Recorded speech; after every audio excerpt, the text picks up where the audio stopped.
Have you ever felt like if you disappeared, nothing would really change? Like people would just move on and replace you easily? That feeling is real. And psychology says it's learned, not random. One, it starts early. If your emotions were ignored, inconsistent, or compared growing up, your brain learned, I'm not that important. This is linked to insecure attachment, and it shapes how you see yourself in relationships. And once that belief forms early, it quietly follows you into adulthood. It becomes the lens through which you see your value.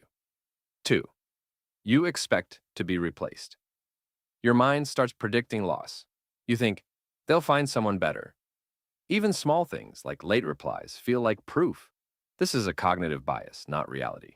It's your brain trying to confirm what it already believes.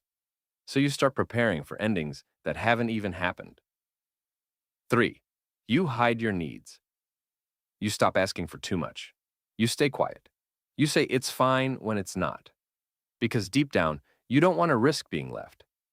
So you become easier to keep, but also easier to overlook. And people may never realize how much you actually need. Four, you constantly compare. You look at others and think, they're better than me.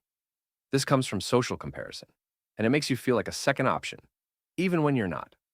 Over time, this habit slowly lowers how you see your own worth. You start measuring yourself instead of understanding yourself. Five, you overgive to stay. You try to be irreplaceable. You give more, try harder. But this is approval seeking, and it makes your value feel conditional.